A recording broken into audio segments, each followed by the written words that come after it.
Myers Metal Detectors, located in sunny Tampa, Florida, where we sell nothing but fun and adventures, treasure hunting gear, and anything you can imagine for metal detecting. Give us a call, 813-237-1939. Happy hunting and dig deeper. Live from sunny Florida, it's Treasure Talk. Welcome, folks. Yes, welcome, Stevie. Or Stevie or the Terminator? No, I'm not Terminator. Jocelyn said I think I'm Ray Charles. And I said, yeah. I got a woman way across the shop. She's good to me. Ray Charles. All right, my friends. I guess we better get started here. Huh, Jeff? I think so. After that one, yeah. Let's go ahead and go. I wasn't going to sing. All right. Well, first, let me say happy Columbus Day and happy Indigenous People Day. And if you're in Canada, happy Thanksgiving. That's right. I heard that the Canuck said she almost forgot about us because she had a turkey leg stuck in her jaw. Well, we don't forget about Thanksgiving here in America for sure. I couldn't do the show on Thanksgiving Day. Let's just say that. Well, let me get started. Oh, before I get started, let me show everybody. Make sure they know Chicago Ron sucks. He does. He definitely does. And we give away some cool things here at Treasure, and rarely do I get one, but this is a cool one that I got. Somebody, Chicago Ron sent that to me. So yes, he did. He made sure that you got one because you was whining that you never got anything. All right, my friends. Today's show, of course, is brought to you by your friends at Myers Metal Detectors, where we sell fun and adventure. And of course, the views, thoughts, and opinions expressed here by the Treasure Talk guests and members belong solely to guest and member, and not necessarily to Phil Myers, Jocelyn Myers, Myers Metal Detectors, or Jeff Monin. True.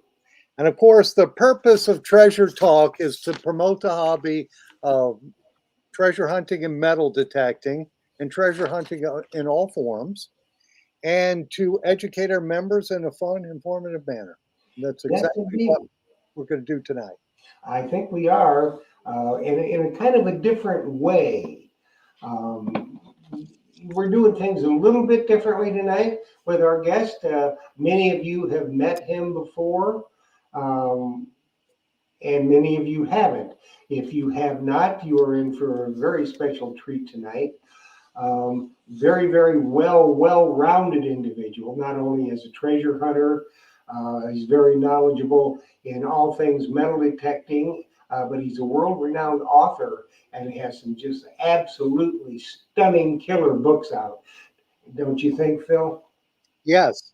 And the folks can go to his website. I believe it's stephenlmoore.com. Yep.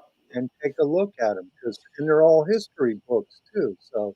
And a lot it's pretty factual, and it's available at all major booksellers, Amazon, Books A Million, Barnes and Noble, all those that will have those in stock. So that's something we're definitely going to talk about tonight, and we're going to get a little bit more in depth into the man himself more, because he's done an awful lot of things in this hobby of treasure hunting in all its forms. Plus, his role with Garrett, one of the remaining true American great companies. So I think we need to get on with it, don't you? Yes. Yeah. Before we do, I did want to tell the folks the reason I'm wearing these glasses is I had my eyes dilated a little while ago. And then I had my lights changed here in the shop from fluorescent to LEDs, and the light was bothering my eyes. So that's why I look like Terminator. Now, can you read that comment through your bottles? Yes, I can. Getting a reflection on Phil's blinders, it looks to me that he's playing video games. And that's from one of the Ohio contingent. Yes. Yeah, but Jocelyn will tell you I never play video games. I'm not much into sports or video, but I do play the banjo once in a while. Once in a while, especially if you've had about this much wine. If I had a tiny bit of wine, yes. And that's all he ever has. He never has this much like I do. He has this much. I just have a tiny bit, yes. That's right. And I kill the bottle. So All right. anyways, let's welcome our guest for tonight. And if you got any questions, we're going to cover a couple things right out of the gate, so it'll alleviate some of the questions.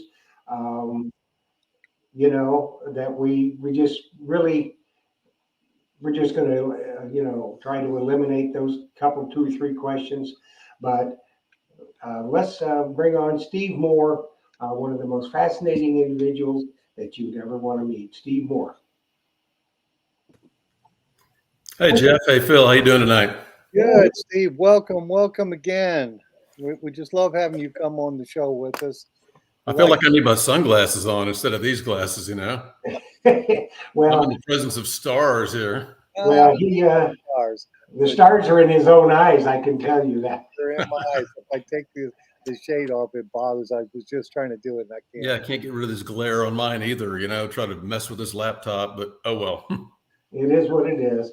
And I know about having your eyes dilated. I have bad case of glaucoma, and they put all kinds of stuff in my eyes. And then when they dilate them, they stay dilated extra long and more so because they just don't adjust to light very well. So it is a nightmare. Oh, I did cataract surgery a few years ago, and they put some stuff in there, and I swear it was just liquid fire. Yes. Burned like nothing you've ever felt before. Ooh. I know. You didn't get that, though, did you, Phil? You just had a regular eye exam. I just had an exam, but they did tell me I've got some cataracts that will eventually have to be taken care of. So, well, that might alleviate the need to wear spectacles. Hey, that could be. For sure. It's part of getting old, things just start to break down on us. It does. Break down, fall off. Anymore, when you get to be my age, you wake up in the morning and you pull back the covers. If nothing fell off, it was a good night. There you go. So I guess we better get started here. So first off the bat, Steve, for the folks who don't know you, tell us how long you've been with Garrett and what's your exact job there? I am the marketing director for Garrett, and I've been there over 17 years. It seems like it hadn't been that long, but time flies. Came from a big background of marketing and advertising and journalism and all that. But they had a good fit there, just kind of fit my background with catalogs. And, we were doing videos for training, but we started developing social media and YouTube videos and stuff not too long after I got there. So it's been fun and it's been exciting, especially the field marketing, which is getting out and testing the products, talking to the customers, going to rallies, going to hunts. I love that part of the job. Unfortunately, I'm in the office more than I get to do the fun stuff, but every once in a while we get to sneak out. We just got back about a month ago from doing a couple of the big England rallies over in the UK. And man, you talk about big showings of people. One of them was 1,200 people. The other was, I'd say, well over 1,500, 1,700 people. So that's Detectable, Steve? Detectable was one of them, and the previous weekend was the Cook Memorial. Oh, yeah, that one's really big, isn't it?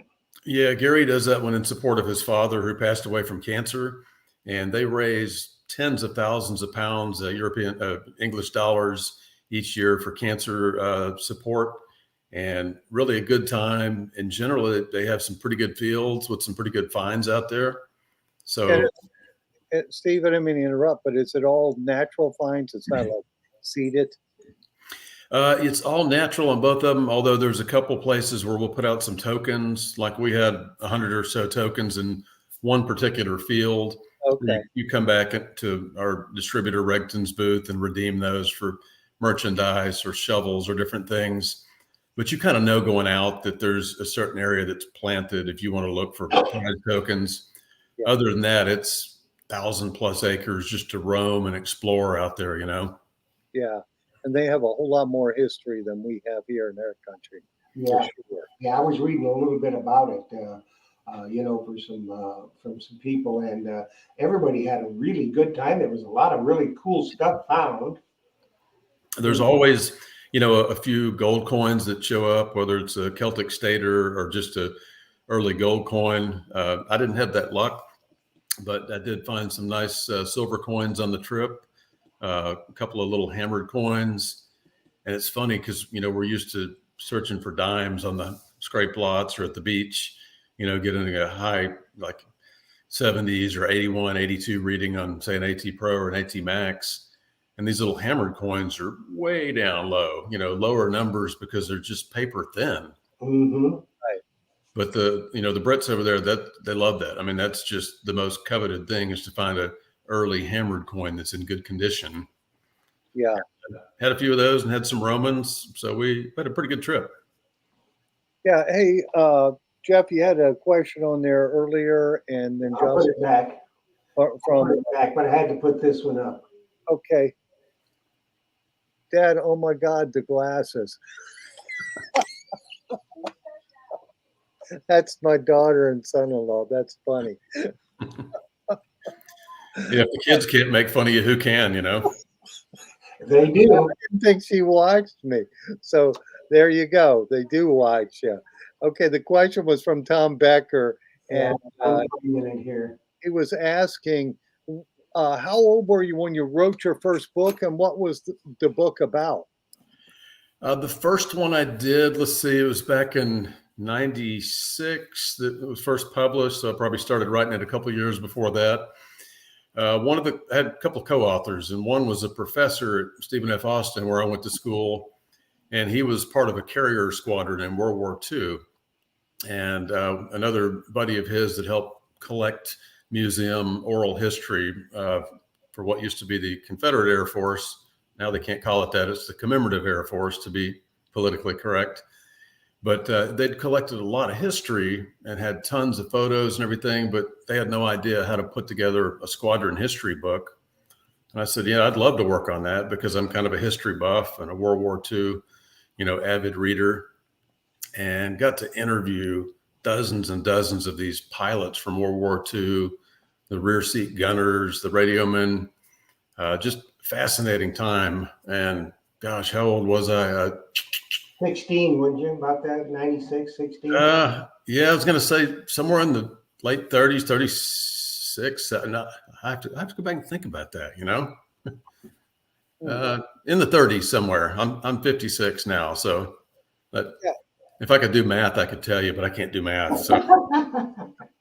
Well, Steve, I bet it's interesting talking to the veterans from World War II about what they did over there, isn't it? Yeah, and that's kind of always been my genre, is not just telling history, because to me as a kid, history was kind of boring, a lot of background and strategy. But to me, it's the personal stories of what happened, what they're thinking, what they're experiencing. So with each of these books, it's me reaching out to people, whether it was a metal detecting book. I mean, nobody wants to read what Steve Moore knows, which is not much.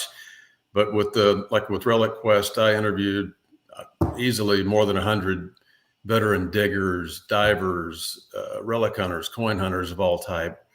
And I did the same thing with, Vietnam or Special Forces history or World War II history. Is not what do I know or what did I find out, but who can I talk to that was there, that really knows the real story? Yeah. Have you had the opportunity, Steve, to visit any World War II sites? Let's say, for instance, Normandy, or maybe in the Philippine Islands, anything like that? That's on my wish list. With that first book, I was actually, long before I had kids, we did a trip to Hawaii, and I went over to one of the islands and went to one of the naval airfields that was long abandoned. And this was long before I was detecting, but it was just overgrown with the jungle. But we're walking around where these guys were training in 1942 and 1943. And I guarantee you there was coins and buttons all out there in that undergrowth that if I could go back there today, oof. Yes, I imagine so. Well, I spent time in the Philippine Islands when I was in the service, and there's still a lot of stuff there, And then I went on a trip to France. We went to the beaches in Normandy, and I tell you what, it'll blow you away. Yeah, we've done a couple things over in Europe where we've worked with archaeologists and people trying to preserve history. We actually got to work on a couple of aircraft wrecks, try to find the planes. One was a German fighter, and another was a Dutch plane that went down pretty close to where the fighter went down. And we found tons, 50 caliber rounds, some live, some expended, cartridges, bits and pieces of personal effects from the planes, and actually some of the metal that had identifying numbers on them, serial numbers. It's kind of tragic when you're looking at the site of where some people died, but you're also trying to recover things that help tell the story of what happened to them. So yeah, we had some other guests, Sid and KT Jones. They were at Hawaii, and they got to find one of the Nihao Zeros, right. the plane that had crashed, and it was still, it was still there in pretty good shape, actually. And they got to explore that and find that, and they wrote a book on that. And they were absolutely fascinated by it. Yeah, one of these years, if I can ever afford it, I need to go back to Hawaii because I've got a wish to metal detect in all 50 states. And there's a couple I've been to that I didn't detect at that time, and one of them's Hawaii. So I think I've got maybe 5 states left to go, and that's one of them. So one of these days I'll get back to those beaches. What's the other states? For one, it's one I've never stepped foot in, and I've come close. It's North Dakota. We did a road trip up to South Dakota, to the Badlands, through Deadwood and up to Yellowstone and all that. And I was trying to get my brother-in-law and them, like, let's just drive an hour and a half north and go to North Dakota just so I can detect. But they didn't see the fun in that. So that's still on the list. And then a couple up in the north where I've been years ago, like Iowa, I just wasn't detecting. And I had no reason back at that time when I was there. So I've just got a handful to go back to and, do some detecting. Well, North Dakota, that would be a good one. Another friend of ours, Fred Banke, goes up there and detects, and he has found an absolute ton of good artifacts. I imagine so. I mean, every state, even if they're a young state, if you will, they've got some pockets of history and some interesting things to find if you know where to look. Yeah, he's found a ton of bullets and other stuff, from the when the cavalry with the Indians and stuff like that. Yeah, back in the 1800s. Yeah, it's just immense stuff. So there's stuff all over the country to find. A little bit more history possibly on the East Coast than there is other places, but it depends on what you're looking for. Absolutely. Yeah. Here in the States, you can find World War II stuff, but it has to be, where they were doing training or where troops were stationed. The previous summer, we did one of the rallies in England out near the Isle of Sheppey, which is way out to the east, and we'd never been there. And we went to the beach to search one day, and they had the tidal effect there. And so the tide goes out while we're there way out, hundreds and hundreds of yards. I started digging these like 30-06 cartridges and like, what the heck's this?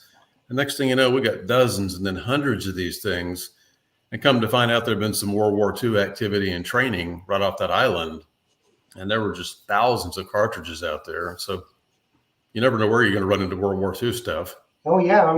Here in my area, down by me on a little place called Carabel Beach, that's where they trained to come aboard, when the landing craft. Right. That is St. George Island. St. George Island beaches, it's now a state park, but you can detect the beaches in there. And we find cartridges and stuff all the time.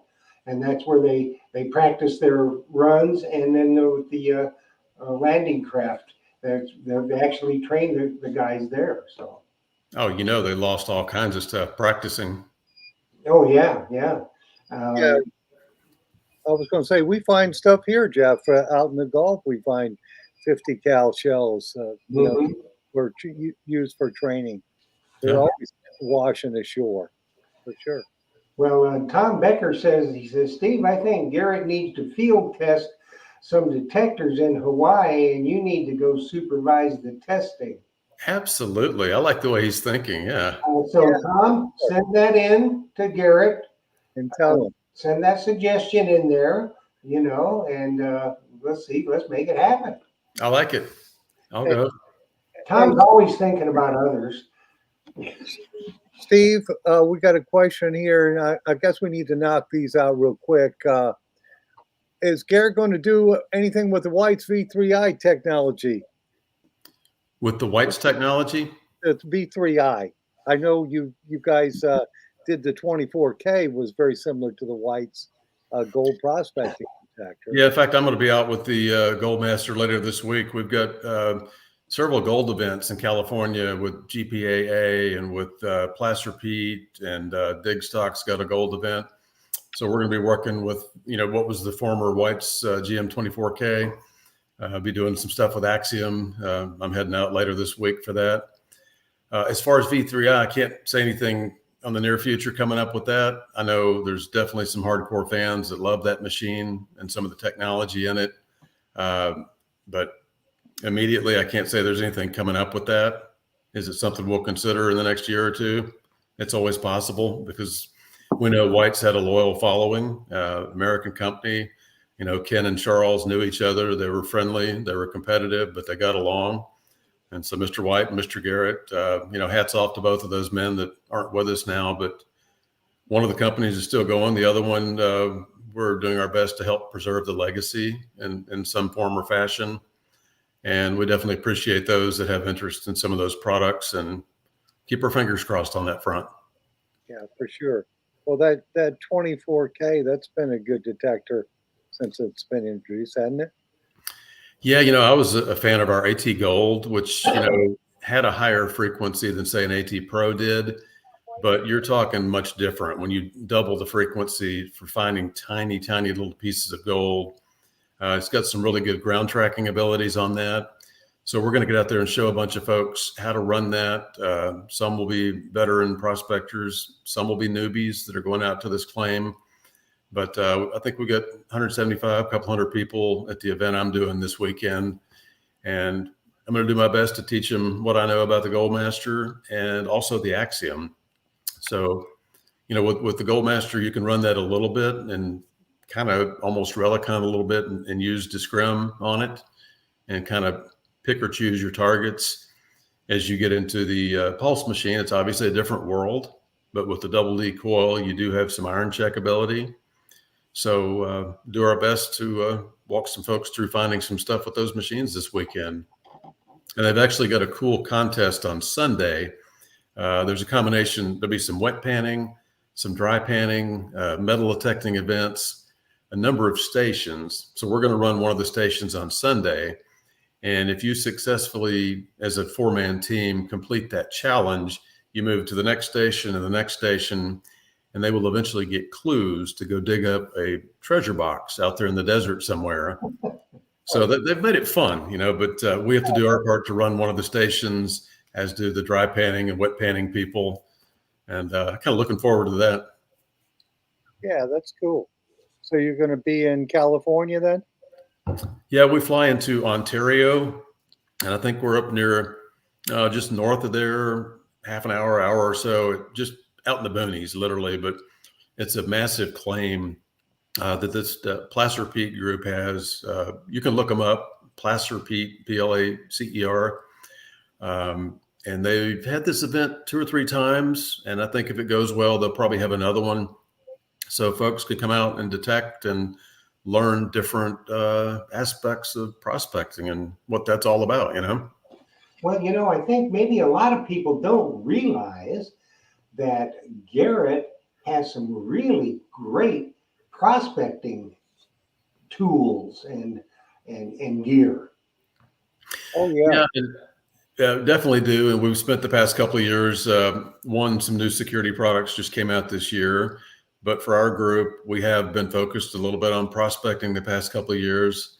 And, the veteran coin hunters are ready for something different on that front. But yeah, you're right. I mean, I got to go to Australia and test the Axiom over there. We found gold. Everybody in our trip found gold. And we're talking tiny, tiny little pieces like grains of sand that would just scream out as if it was a coin. So I can tell you it's much more advanced than our previous gold machines.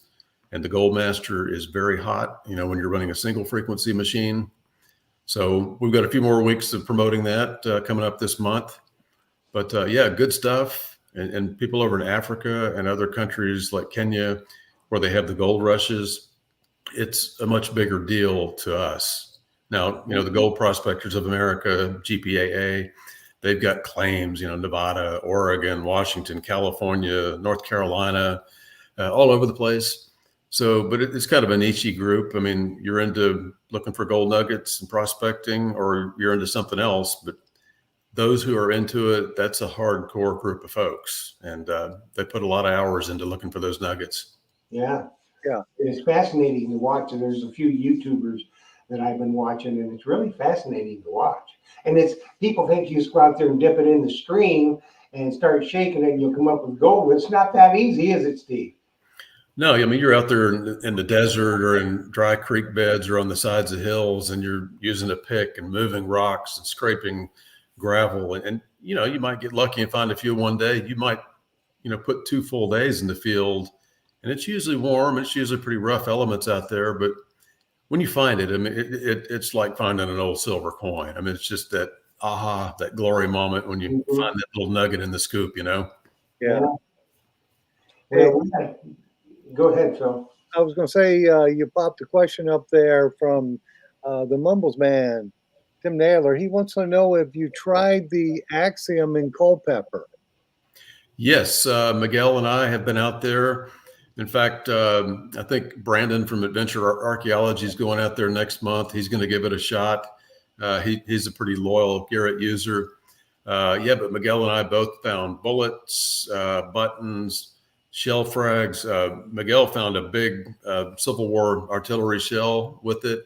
I found chunks of shells. We were kind of near a battle site on that particular DIV hunt.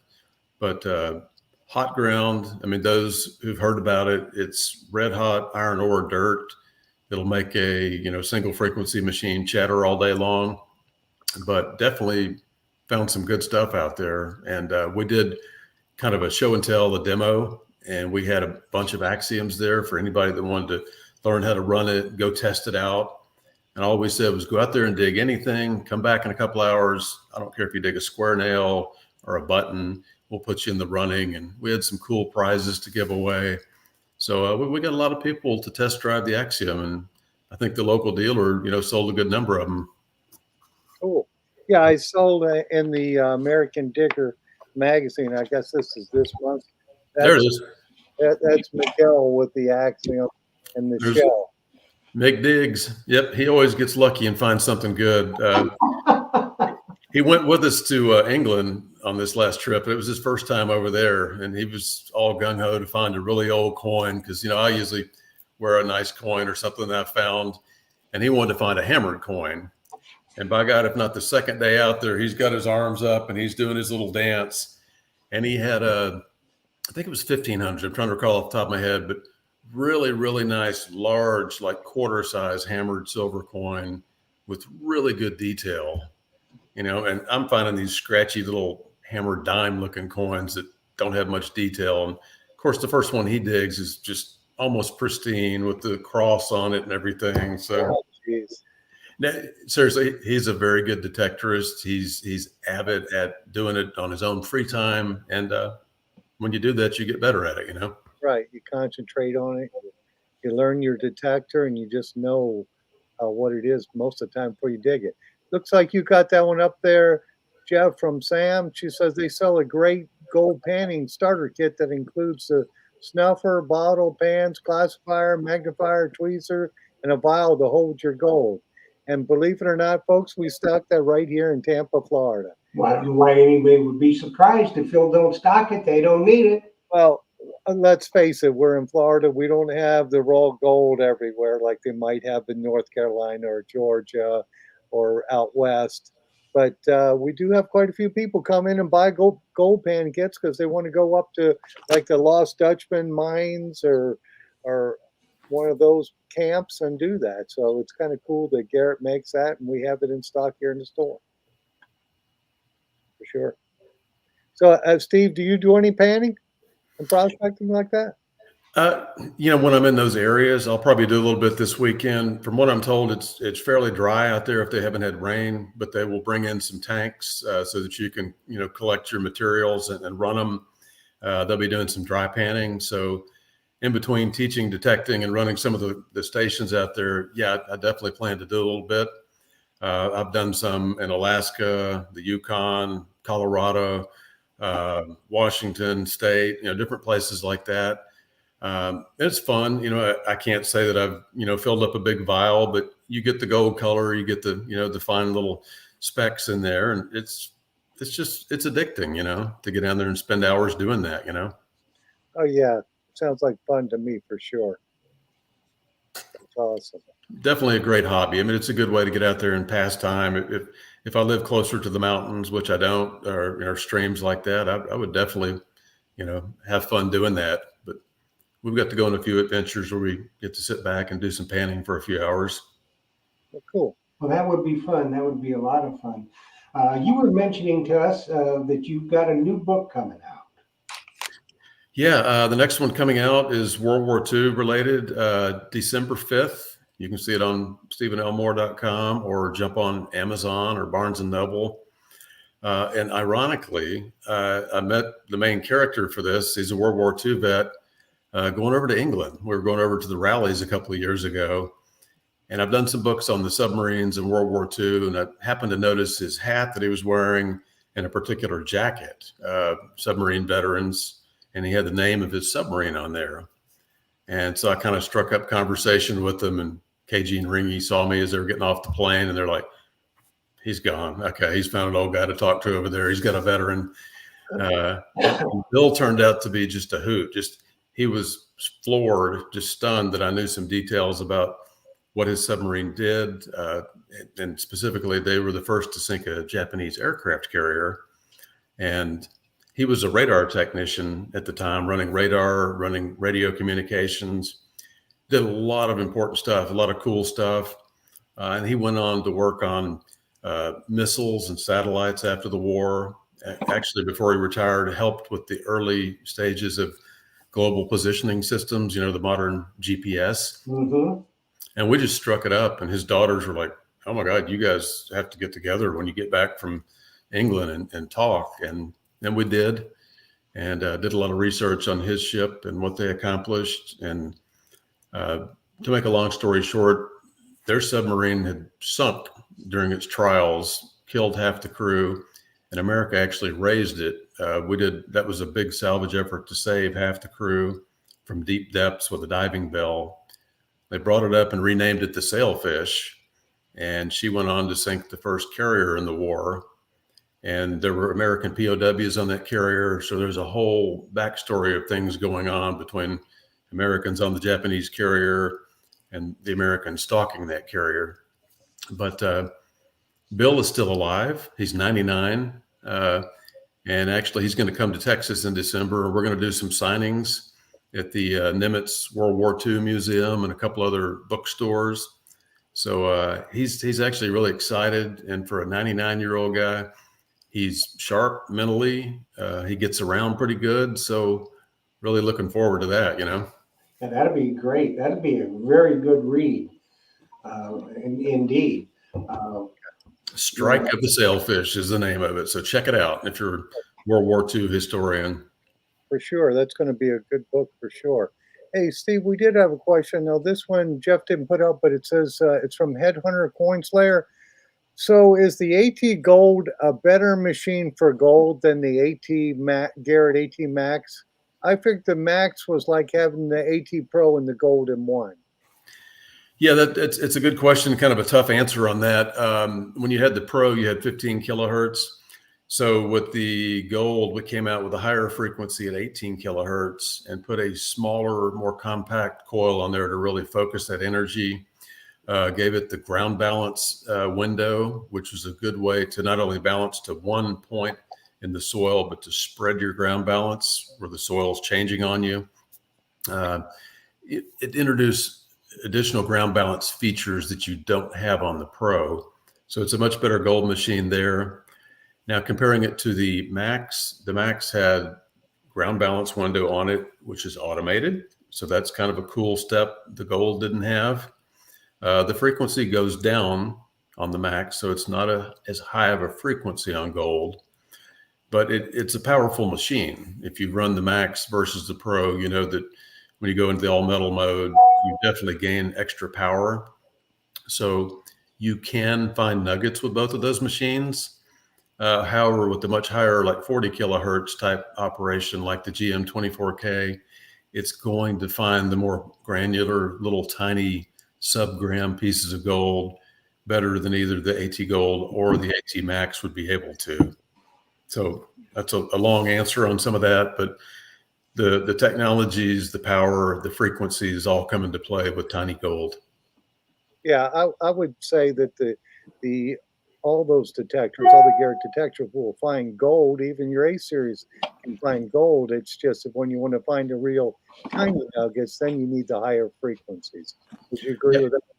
I remember years ago, just a couple of kids out there. There's a place called Rye Patch out in Nevada where they do a lot of nugget hunting, and this kid found a beautiful big chunk of gold with an Ace 250. Now, when the gold gets big enough, you can find it with an Ace, and certainly with the Pro, a Gold, the Max, and all that. But when it gets down to grain of sand size, we were finding like quarter like grain size pieces with the Axiom. So it's all relevant to what you're looking for. But big gold could be found with a lot of machines. Right, and I imagine there's a lot more smaller gold than there is that big gold. Yeah, the big gold is fewer and far between, or it sounds like a big hunk of iron. You walk past it and you don't know you're walking past a 6-pound nugget, right below the soil. Oh, geez, 6 pounds. Yeah, somebody following you pulls that up and you want to kill yourself. I'm still jealous of the guy. I think, what was it, Kentucky this past year? He found 300 and something gold coins from the Civil War. Woo. In a field, I think. Wasn't it in like a farm field or something? Yeah, and I've heard that it might have been plowed up. I heard that he found it with a detector, but I've never heard a lot of details, unless you guys have, No, I just heard little bits of it on the internet.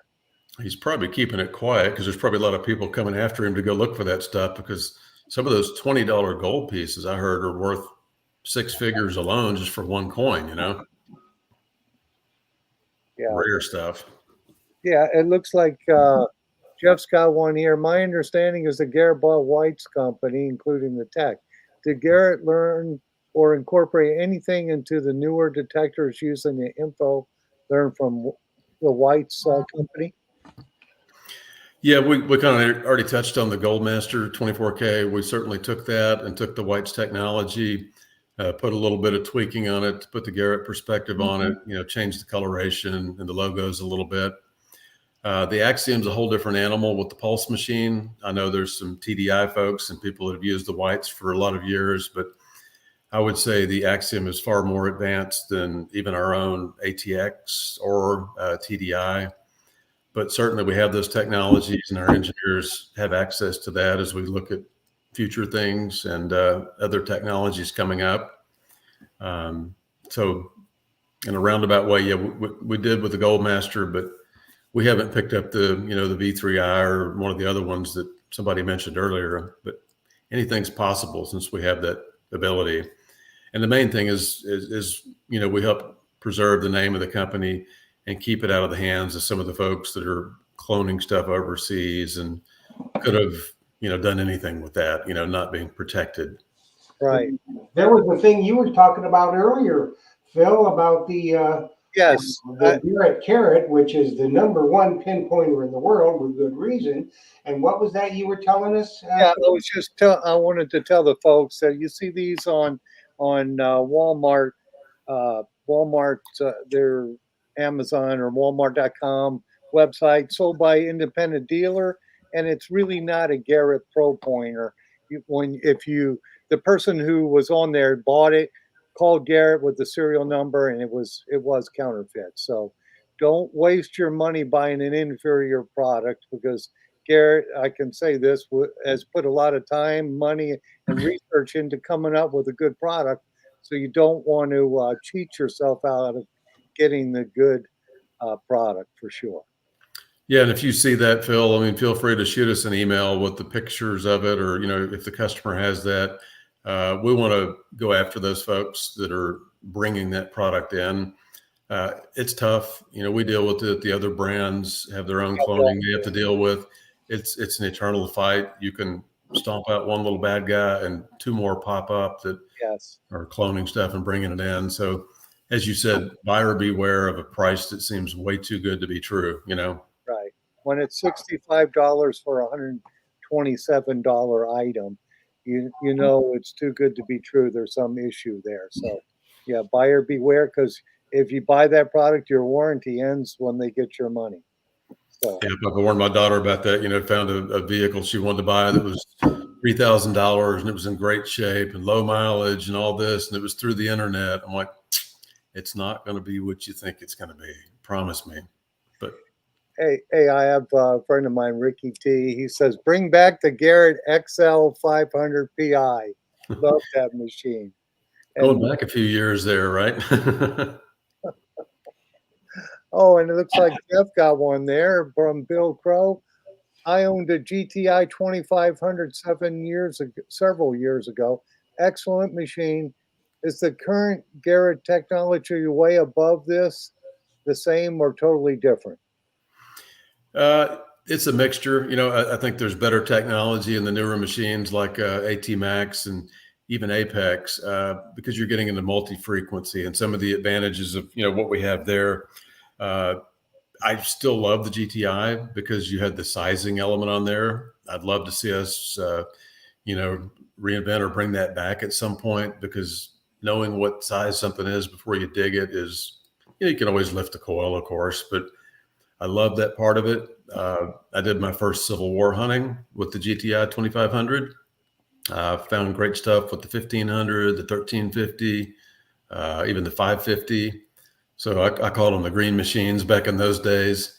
2500 is the one that we still have left, but I still love it. I use it every once in a while, but I think I like the lighter weight of some of the newer stuff. I like the multi-frequency, the saltability and all that. So certainly nothing wrong with it. I know people that still use the GTI and find great stuff, Have you ever used the Eagle Eye attachment on that?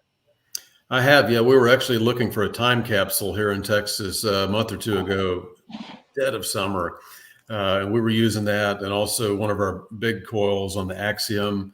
And we found a lot of hits of what could have been it. And the folks out there, they had some folks from East Texas helping them search. And I think they did eventually dig up all the hits, and they found it weeks later after we were gone. But yeah, we put in some hours with the big 2-box coil out there. I've also used it on up in Idaho and East Texas.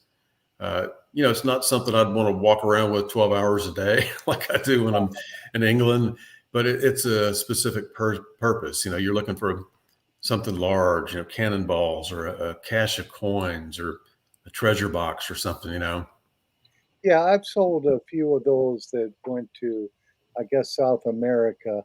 And I never hear back if the people found anything or not, but I just always thought they were pretty interesting that you could put that 2-box on that 2500 and go incredibly deep on larger targets.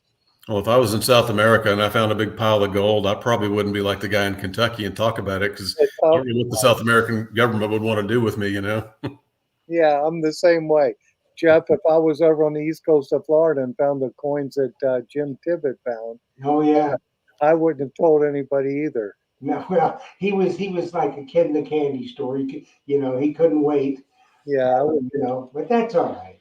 yeah. Steve, let's just cover a little bit about what you're kind enough to donate for a giveaway tonight, the Ace Apex. Oh, Yeah. A little bit for. We need to tell you a winner tonight, don't we? Yeah, so the Apex, especially where you guys are, your winner could be anywhere, but love that machine at the beach. It's a great relic hunting machine. It's a great coin machine. a variety of different coils from, the big Reaper all the way down to the little Ripper, the smaller coils.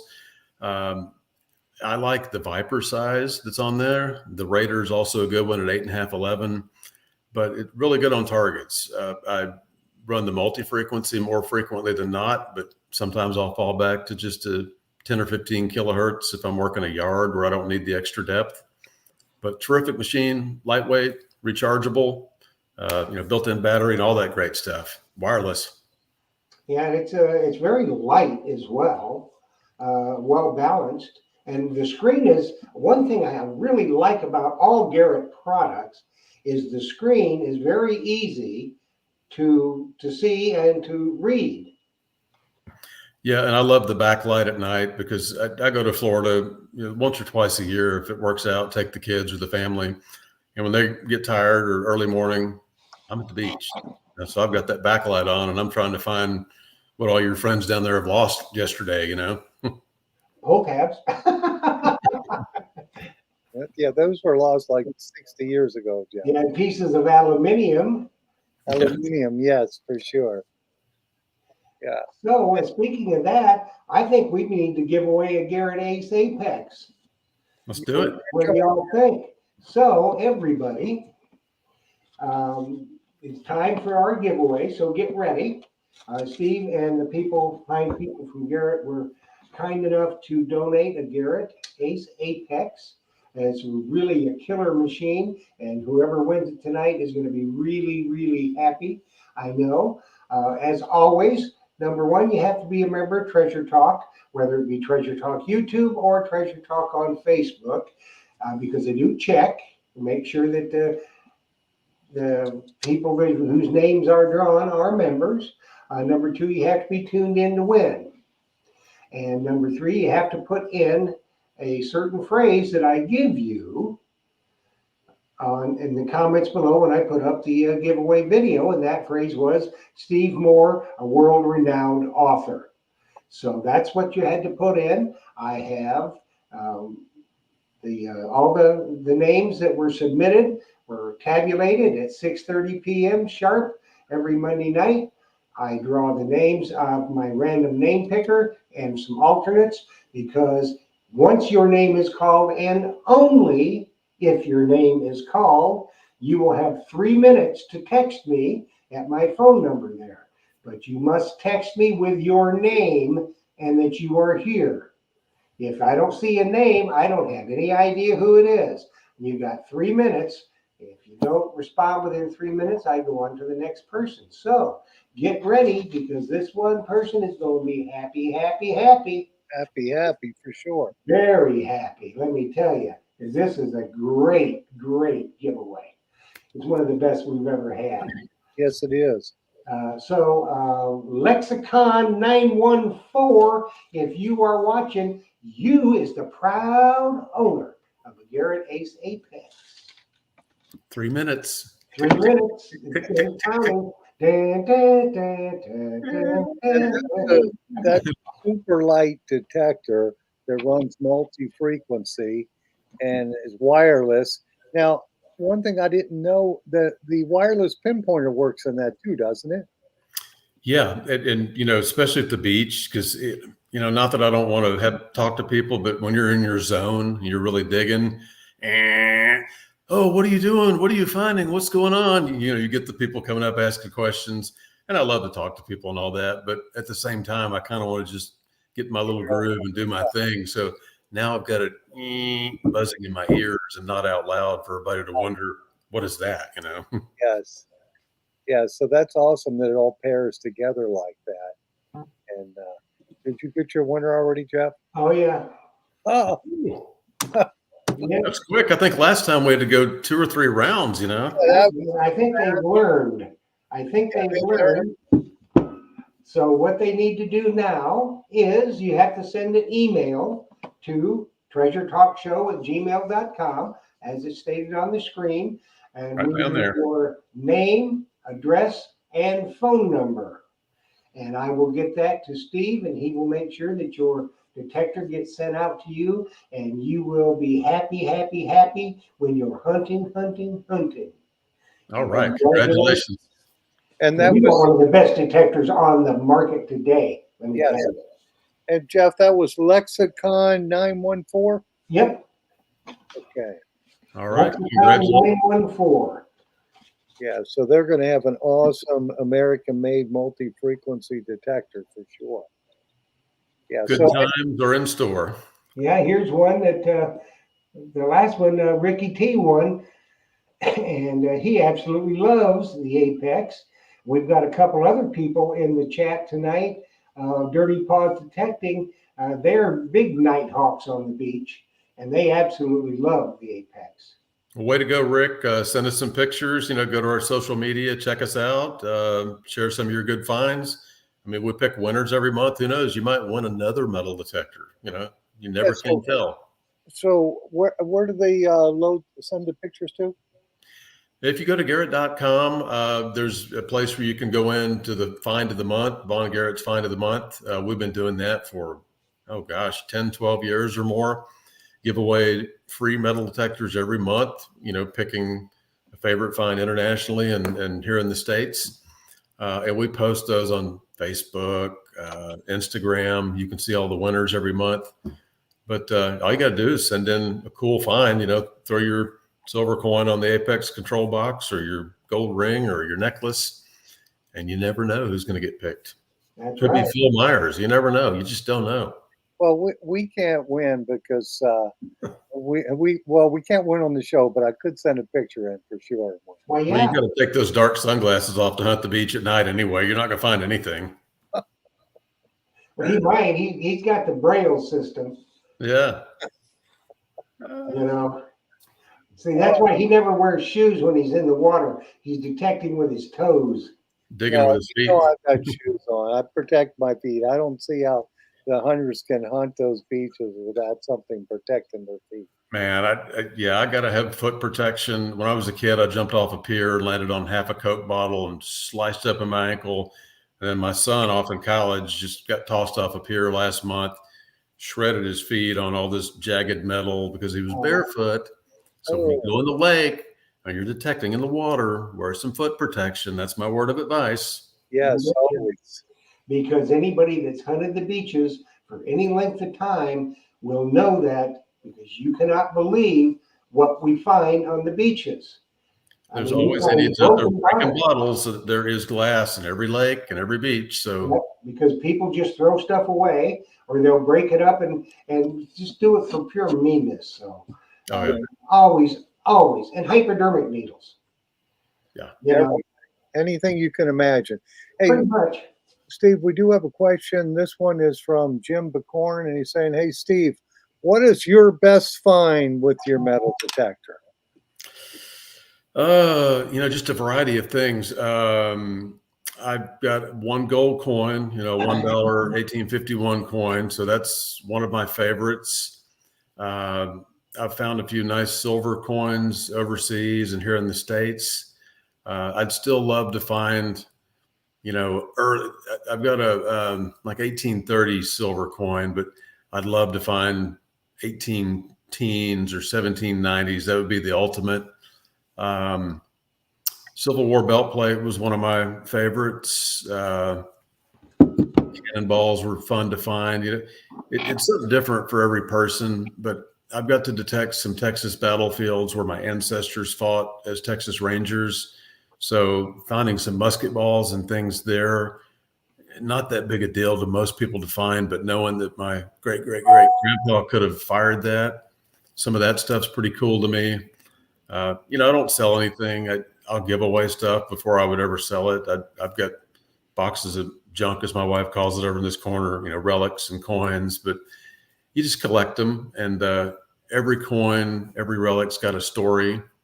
And probably some of my favorites are ones that I can tie to a certain event that may not be worth hundreds and hundreds of dollars, but they have, bigger sentimental value. Yeah. Now you mentioned that you had relatives that were with the Texas Rangers. Now that might be a really good book, Steve, with the Texas Rangers, how they were tied to Charlie Goodnight. Was the big cattleman of the day and did all the cattle drives. everybody's watched that movie Lonesome Dove, and they think that the two characters were real. They weren't. They were based off Charles Goodnight. So that might be a good book, especially if you've got relatives involved in that. Yeah, we did a ranger recovery, if you will, out in kind of the central Texas area last year. And it's probably a place I'll go back to, but it's where the first 5-shooter Colt revolving pistol was used against the Comanches in a successful attack, the Rangers versus Comanches. And we've pretty much pinpointed the property where it happened, but I do want to go back and look for some more telltale lead of this specific caliber. Mm-hmm. That's kind of fun. And I did do a book for Garrett years ago called Last Stand of the Texas Cherokees. And it's about the 1839 Cherokee War in East Texas, where there were Rangers and militia fighting a number of Indians. And the last couple chapters is where we go back with metal detectors and do the archaeological work on the property. So the real history tied in with some modern detecting history. So that kind of stuff's fun for me, Yeah, it would be. Now I'm going to save Mumbles, man, the pain of typing it in. He wants to know what your most unusual find is. Man, I'd probably have to think about that for a little bit, but usually some kind of goofy kid's toy or something like that. I found this green turtle with like emerald eyes that had some kind of metal content down at the beach. But just bizarre little things like that. Well, actually, there was one a couple of years ago in England. To me, it looks like Satan's head. It's like a demon's head that was cast out of something. I don't know if it was pewter or bronze or whatever, but it was just wicked looking evil thing. But it was like kind of cool. I mean, I threw it in the pouch and I didn't know until I cleaned it off later. I'm like, oh, this is kind of scary, like a devil's head. And here we are approaching Halloween of all times, Well, it kind of looked like a KG or Ringy, I'm sure. Yeah. One of the two. Yeah, King George. Yeah, I think we've all found some weird stuff and some interesting stuff. I'd have to think about that, but there's always something you look at later, go, what is this? And how did I find this thing? Or you find something kind of coincidentally as you're digging the hole or digging a target, something random pops up like a little plastic baby doll or some toy, at the beach. I did dig some pirate treasure last year in Florida. I found 5 or 6 or 7 or 8 gold pirate coins. Now, some poor child probably went to one of those museums and got all these pirate coins with the Spanish cross. And tell you what, man, in the dark, the first one came out of the ground gleaming gold. You want to talk about kind of going, ooh, for a minute. Yes, for a minute. Then you realize it. Hey, Steve, it looks like our time is waning here, but I did want to ask you, you talked about some of the bigger hunts you did over in Europe. When is the next Charles Garrett Memorial Hunt? Yeah, we have not confirmed one for next year for 2024. It's such a major undertaking. It might be that we do it every 2 years. If we're going to do one in the spring, I would say we'll announce it by the turn of the year. But if you don't hear from us, I would say it's safe to bet it'll either be next fall or spring of 25. But that said, it would be a good year to do something. We're coming up on our 60th anniversary in 2024. So time flies with Garrett. It's been a while. Yeah. I know I have a lot of customers who've gone to that and they just speak highly of it. So, well, it looks like, Jeff, we're at that time, aren't we, my friend? Oh, yeah, we are. That was fun tonight. I tell you what, just to find out more about you, Steve, what makes you tick, and the books and stuff that you've written and how you go about it and the interviewing and that type of stuff. It's fascinating to me, and I'm sure it was to everybody in the chat tonight. And they just, they're very, very appreciative of all the knowledge that you have to pass on, which is a wealth of knowledge. Yes. Thank you. Huge wealth of knowledge. I will say that. So. Always a pleasure to chat with you guys, and I wish you the best and happy hunting this fall. And hopefully we'll run into each other out in the field at some point. Yeah, everybody wants you to have the people here in Florida want to have a Garrett thing in Florida, some kind of a hunt or something. Yeah, I know there's been years back a couple things done, and we've done some partnership hunts out there where we come out and participate. I know in the spring there's the Wounded Warriors event that they have there. I'm not probably saying the name of it right, but Freedom at Florida. Yeah. Well, Steve, thank you for coming on here with us. Jeff, thank you. Jocelyn, thank you. And we hope to see you again sometime soon, for sure. All right. Take care, you guys. Pleasure. Thanks, Steve. We appreciate it. And everybody, look for tomorrow. We will have our giveaway for next week's show when Trevor from Coil Tech will be with us. And that video will go up sometime tomorrow. So make sure that when you see it go live, it's time to watch and learn. So we'll see you next Monday night with Trevor from Coil Tech. Phil, thanks. Steve, thanks so much. We always appreciate you. You're a fantastic individual and one of the best guests we ever have. We want to thank you for stopping by tonight. Happy hunting, everybody, and dig deeper. Dig deeper, for sure.